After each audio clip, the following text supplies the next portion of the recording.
Hello everyone, welcome back to future glow with Saransh Gupta. So friends, ये मेरी video बहुत दिन के बाद आज फिर से स्टार्ट हो रही है। आज न्यू चैप्टर है इंग्लिश का जिसका नाम है India at play.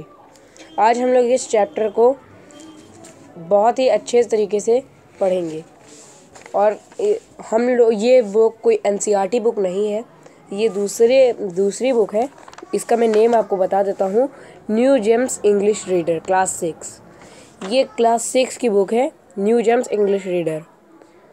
So friends, इस बुक को आप PDF इसके डाउनलोड कर सकते हैं और समझ सकते हैं। तो अब हम लोग अपनी क्लास स्टार्ट करते हैं। तो फ्रेंड्स, पहले हम लोग लाइन देखते हैं। When we think of sports, games like cricket, football and tennis came from to mind. We really think of a game such as a kabaddi, gilli danda and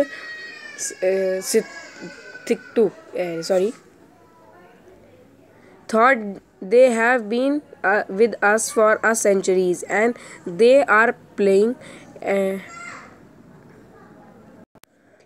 enthusiastic in almost every village and cities of India.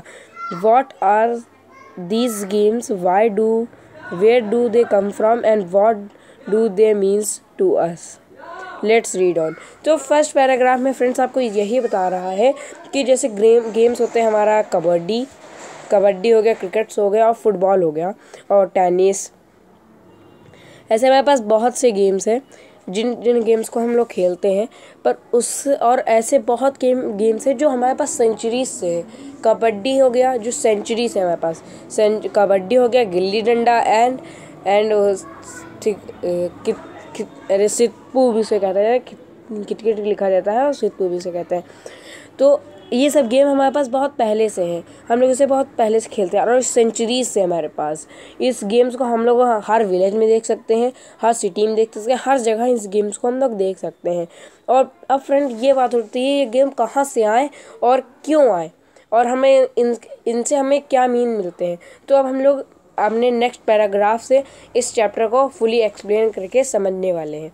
So let's start. In the history of humankind, sports has always played an important role, both as a source of the amusement and the means of keeping the mind and the body fit. In an ancient time, as with many ancient citizens, it is not enough to gain a knowledge. The health and fitness of one body was equal important long before India imbalance a cricket and a football game such as kite flying, kho-kho, kabaddi, to name a few, were played both the kings and the commoners. तो friends, अब हम आपको यहाँ तक कि commoners तक हम आपको एक्सप्लेन करते हैं। तो जो हिस्ट्री हमारी ह्यूमन काइंड्स की होती, जब पहले के इंसान होते थे हिस्ट्री में, वो सब फ्रेंड्स, हम आपको कॉमनर्स सब पढ़ा रहे थे। मैंने 1 सेकंड के लिए स्टॉप की थी वीडियो। फिर से स्टार्ट। जो पहले की हिस्ट्री में हमारे जो इंसान होते थे, ह्यूमंस होते थे, वो लोग इतने तो नॉलेज रखते नहीं थे और वो मीन्स खेल के अपने बॉडी को फिट रखते थे। पहले ज़माने में, मतलब पहले के एंशिएंट में, ना कभी पहले फुटबॉल होता था ना क्रिकेट होता था, ऐसे गेम्स नहीं होते थे। पर खाली उसमें होते थे एंशिएंट में, खाली खो खो हो गए, कबड्डी हो गए, काइट फ्लाइंग हो गए। और ये गेम्स किंग से, और मतलब किंग्स मीन्स राजा महाराजा लोगों से खेला जाता था, और उनके साथ साथ जो उनकी मीन्स राज्य जो कहा जा सकता है, किंगडम में वो लोग भी खेलते थे, पर वो अलग खेलते थे। उसका मीनिंग हुआ कॉमनर्स। इसकी मीनिंग भी लिखी है, commoners, a common people. Sorry, थोड़ा कट गया है, पर वो कॉमन पीपल है। कॉमनर्स मीन्स कॉमन पीपल, जो हम लोग जैसे। These games do not have a boost of heavy sport start like a Sachin Tendulkar or MC Mary Kom, but they are instead popular even today. Instead, the earlier form of some these were games existed even before the Mahabharata was written. तो friends, इसमें ये बता रहा है कि ये जो हमारे गेम्स हैं, कबड्डी, खो खो, इन सब के लिए ऐसे मीन्स बहुत ही फेमस प्लेयर नहीं है। जैसे सचिन तेंदुलकर हो गए, MC मैरी कॉम हो गए, महेंद्र सिंह धोनी, विराट कोहली, ऐसे प्लेयर नहीं होते कबड्डी, मतलब कबड्डी में, खो खो में और काइट फ्लाइंग में ऐसे कोई प्लेयर्स नहीं होते हैं। ये आज भी पॉपुलर है, मीन्स ये लोग आज भी पॉपुलर है, मीन्स कबड्डी हो गया, खो खो हो गए, ये आज भी गेम्स पॉपुलर चल रहे हैं। ऐसा नहीं कि ये सब मीन्स लो में चले गए, अभी भी ये सब पॉपुलर है। आप लोग कोई भी फील्ड में जा सकते हैं, हम लोग देख सकते हैं कबड्डी, खो खो, और ये सब जो गेम है महाभारत जब लिखी जा रही थी उससे पहले के ये सब गेम बने। तो आप लोग सोच सकते हैं महाभारत कब बनाई गई थी, मीन्स जब हम लोग हिंदुओं में जानते हैं सब लोग त्रेता युग में महाभारत हुई थी, तो महाभारत लिखी गई थी, तो उससे पहले से ये गेम्स बन चुके थे। तो अब आप लोग सोच सकते हैं कितने पुराने हैं ये गेम्स। अब हम लोग आते हैं अपने नेक्स्ट पैराग्राफ पे, paragraph number 3। Kho kho is a one such game, such example, a game of a great alertness in the ancient time. It was played on rats or cartridges, was known as a rather. तो जो खो खो होता है ये एक ऐसा game है जो means सब जो अलर्टनेस होता है, जिसमें एकदम आपको माइंड से फोकस करना होता है। आप दूसरे टीम वाला प्लेयर आपको मीन्स कैच ना कर पाए, इतना आपको फोकस रखना होता है। और इस गेम को पहले के किंग्स और जो होते थे वो लोग खेलते थे रथ पे, जैसा आप लोग जानते होंगे रथ पे, आप लोगों ने टीवी पे देखा होगा रथ, उस रथ पे ये लोग खेलते थे। पर अब हम लोग ऐसे खेलते हैं, और तब इस गेम को कहा जाता था राथर, क्योंकि इसे रथ पे खेला जाता था। In this modern version a chase from one team tries to touch an opposite from the other team to get them out. The chaser may pass his or her task to a teammate sitting on a center line made on a rectangular field by touching the teammate's back and shouting "Kho." The team that take a shortest time to dismiss a rival wins. तो इस game में friends ये होता है कि जैसे एक rectangular field हुई, आपको मैं पेन से समझाता हूँ। जैसे एक रेक्टेंगुलर फील्ड हुई, इस फील्ड में एक सेंटर लाइन पे आप लोग जानते होंगे कि फील्ड के सेंटर लाइन पे सब स्टूडेंट्स बैठे होते हैं, और दूसरी टीम के 3-4 प्लेयर्स आते हैं और एक साइड खड़े हो जाते हैं, और जो इस लाइन का एक प्लेयर होता है वो आके यहाँ खड़ा हो जाता है। तो ये जो प्लेयर होता है ये आता है इन सबको आता है पकड़ने, मतलब इन सबको पकड़ने आता है। और यहाँ पे मीन्स कई सारे प्लेयर्स बैठे होते हैं, इधर उधर का मुंह करके बैठे होते हैं सब लोग।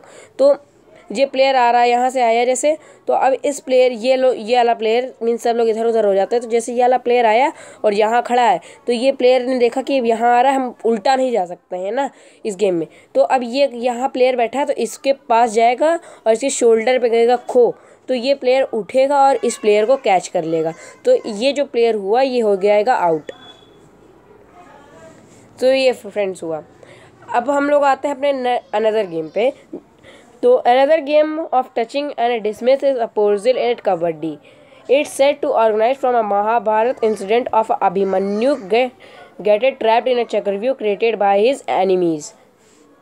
तो फ्रेंड्स इसमें बता रहे हैं कि एक और नया गेम है जैसा कबड्डी। आप सब लोग खेलते हैं कबड्डी। इस कबड्डी में आप लोग जानते हैं, पर ये गेम को कहाँ से बना अब ये आपको बताते हैं। ये गेम बना महाभारत से। महाभारत आप सब लोग जानते हैं कि महाभारत में जब पांडव कौरवों का मीन्स दोनों मीन्स वॉरियर थे, तो जब इन दोनों की फाइट हो रही थी, इन दोनों जब फील्ड में उतरे थे, जब दोनों साइड से फाइट हो रही थी, वॉर हो रहा था, तब जब अभिमन्यु मीन्स चक्रव्यूह, आप लोग जानते हैं चक्रव्यूह बनाया गया था द्रोणाचार्य से।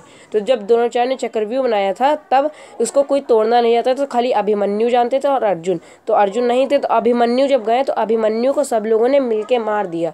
तो इसी तरह आप समझ सकते हैं कि एक रेडर हुआ, जैसे एक रेडर हुआ,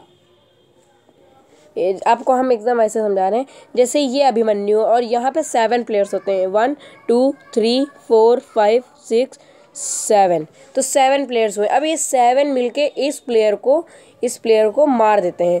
तो मीन्स इस प्लेयर को पकड़ लेते हैं, और ये चैट करता रहेगा तब तक जब तक ये नहीं पकड़ा जाएगा, तब तक इसे तब जब तक ये अपना मीन्स जो इसकी ब्रीथ होती है तब तक जब तक इसकी एंड नहीं हो जाती कबड्डी कबड्डी कबड्डी, जब तक ये मीन्स अपने आप को रोक नहीं लेता है तब तक ये प्लेयर इन सब में होता है, तब तक ये लोग पकड़े रहते हैं इस प्लेयर को। और जब ये छोड़ देता है तब ये जो टीममेट हुआ ये आउट हो जाता है। अब हम आपको इसके आगे बताते हैं। ये देखिए कबड्डी की फ़ोटो। तो ये देखिए kabaddi enemy is the kabaddi is a game of a breath control reading and doing a player raid opposite team tries to touch an opposite and return for his her team all while chatting a kabaddi and hold a breath at the ancient game. So far the India has always won the always gold in kabaddi. So friends, जैसे मैंने आपको बताया वैसे ही है, पर आपको ये चीज़ एक हिस्ट्री है जिसको आप लोग कभी मीन्स आ सकता है क्वेश्चन में कि हम इंडिया हमेशा क्या जीतती आई है वो कबड्डी में क्या कहते हैं गोल्ड की कभी कभी, पर आप लोगों को ये बताना होगा कि ये कबड्डी में इंडिया हम हर बार इंडिया कबड्डी में गोल्ड जीत के लेके आती है हमेशा। सो फ्रेंड्स, आज तो मैं आपको यहीं तक पढ़ा पाया, आप लोगों को मैं पूरा नहीं पढ़ा पा रहा हूँ क्योंकि आपको थोड़ा थोड़ा पढ़ाऊँगा तभी आप लोगों को समझ में आएगा। तो ये फर्स्ट पार्ट है, आपको मैं सेकंड पार्ट भी समझाऊँगा। और आज मैं आपको इस बुक की PDF यानी कि मैं आज नहीं कल दे दूंगा आपको इसकी PDF। मेरे पास इस समय डाउनलोड नहीं है, मेरे पास इसकी PDF है पर डाउनलोड नहीं है। मैं आपको कल डिस्क्रिप्शन में डाल के दे दूंगा जब मेरी अगली वीडियो आएगी। सो फ्रेंड्स, तब तक के लिए good bye, take care and be safe. Thank you friends, please like share and subscribe.